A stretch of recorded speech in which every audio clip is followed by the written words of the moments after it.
6:30 a.m. on Saturday. I'm running a marathon in 2.5 hours. It's -2 outside and it's snowing. -6 with the wind chill. What the fuck?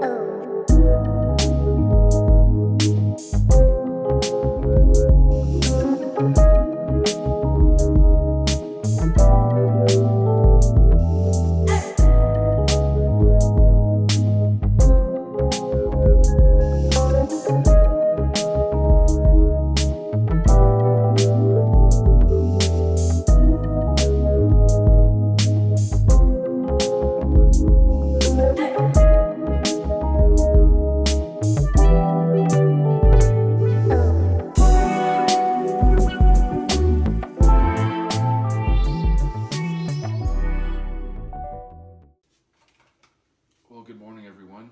It's Saturday, it's early, and honestly, I don't know why I'm up. I mean, I know why I'm up. I'm running a marathon, but I don't know why I'm running a marathon. And that's what today's episode is all about. Meaning and sentimentality. I've always been a sentimental guy, very connected to my emotions. I think I talked about that last week. Very vulnerable, very open with who I am, and also as discussed last week, that was to a fault in regards to my OCD as well. And that's why this morning, I'm glad I don't really know why I'm running this marathon. See, I think a lot of mainstream culture connects OCD with physical obsession, which it can often be. But it depicts it as people having to make sure that they fold their laundry the same way every time, or all the books on their shelves are lined up perfectly, or everything is neat and tidy and clean and in perfect order. And for a lot of people, that is their reality with OCD, and it's extremely distressing. I'd say I'm a fairly neat and tidy guy, and that's not typically where my OCD decides to rest. What mainstream culture neglects, or perhaps doesn't understand, is that for a large amount of people that suffer from OCD, order still takes place, but it takes place in the mind. It's not ordering things physically, it's ordering things mentally, ordering thoughts, making detailed, specific plans in their mind, and ruminating on those thoughts over and over and over again. For me, I certainly feel a state of comfort living in routine. I think a lot of people do. But my routine and planning is often mental and obsessive. I think and I think and I think, and I struggle to let life just unfold in front of me. Plus, then add in the crazy intense sentimentality. As an example, here's a crazy story for you from a while back. At the time of the story, my OCD was so entrenched and so habitual that at the time it seemed my mind had a life of its own. And so times of mindfulness, normalness, stillness were actually the odd times. And so my mind will sense that I'm okay and will trigger a cycle to find a distressing thought. A while back, I had a very upsetting moment happen on an island in the Pacific Ocean. A few months later, I was driving from Calgary to Vancouver, and all of a sudden I could feel my mind try and search for a thought for me to worry about, for me to obsess about, a thought to cause me some sort of stress. And all of a sudden, I realized that Vancouver was also on the shores of the Pacific Ocean. And my mind automatically started to think, oh shit, some of the water that touched that island that caused me distress might now be washing up on the shores of Vancouver, and I can't be around that. And all of a sudden, the distress from that island, the sadness that occurred, came flooding back to me. And now I don't know if I can go to Vancouver, because I'm afraid that I won't be able to shake the obsession of those emotions and the thought of the connection between this island and being in Vancouver. I mean, who thinks that way? It's just nuts.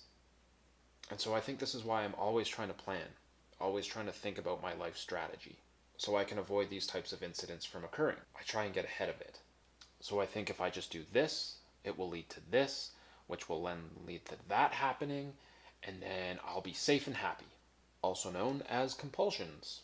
Unfortunately, a lot of the plans I make or the predictions I make in regards to those plans are out of my control. Because obviously, the world doesn't just exist for me and doesn't spin for me. And so when you are a sensitive person who combines thought with intense meaning and combine that with OCD and thoughts you think over and over and over and over and over again, makes it feel like the predictions have already happened, that the future has already taken place. You think there is no way that the things that you're planning or predicting can or will happen in any other way. And so, as you can imagine, this can have devastating consequences. Because as much as I tell myself and have preached to myself long ago that I cannot make predetermined expectations, I continue to get caught in the cycle. Living this way is accepting that the OCD is in control and I'm living a life in obedience of it, rather than living a life where I control it, where eventually one day I will be so in control of it that I can even call on it one day and not be afraid that it's going to stick around and take back control, where I can summon it upon request and put it back to sleep without distress, where I am the master.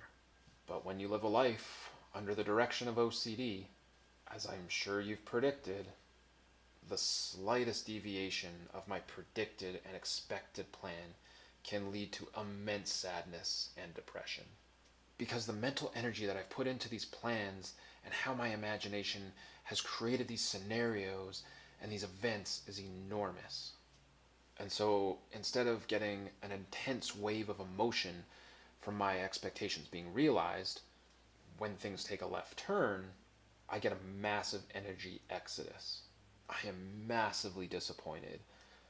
I take the situation much more personally than I should, and I tank into despair. Because there's no plan B. This is how it was supposed to happen. This is how I planned it in my head. This is how it was supposed to be. So back to the marathon. Initially, I had planned it to mean something. It was part of a bigger plan. I was doing it for reasons that would have put immense pressure on myself, and the eventualities of the reasons of why I was doing it would have been out of my control. And so after completing the marathon, if the reasons for completing it didn't cause the next domino to fall in my plan, I would have once again set myself up for a cycle of despair. And so over the past couple weeks, I realized I was doing that all over again. I realized I was involved in the same destructive patterns, the same destructive plans. And so I yanked the marathon from my plan. And so now, I don't really know why the hell I planned to do the marathon. Which is what feels weird but also kind of great. Because I'm running a marathon because it's good for me. Because it's something people do on the weekend. Maybe I'll go to Home Depot. Maybe Bed Bath & Beyond. I don't know. I don't know if I'll have time. I'm sure that most people out there will think that that sounds, well, pretty logical and pretty obvious. But for me, this is kind of a big deal. It's just a race. It doesn't have to mean anything. It doesn't have to be part of some master plan. It doesn't have to be some future memory tied to intense sentimentality. It's a race. And I'm doing it because I want to. On the other side of right and wrong, there is a field. I'll meet you there. Oh, side note. Today is Sunday, and I finished the marathon yesterday in about 4 hours and 30 minutes. Not record pace by any means, but I'm pretty proud of myself given the conditions. It was -2, super windy, so I'm guessing -5, -6 with a wind chill. Snowed majority of the day. But I want to thank some of my best friends, Dan and Kira, and their two amazing little girls, Lydia and Peyton, for coming and cheering me on at the start of the race. It was amazing to see you guys there, and you definitely gave me a boost of energy. I also want to thank Mama John's for meeting me at the finish line. It meant a lot that you were there to see me come through that finish line. So thank you, everyone. We'll see you next week.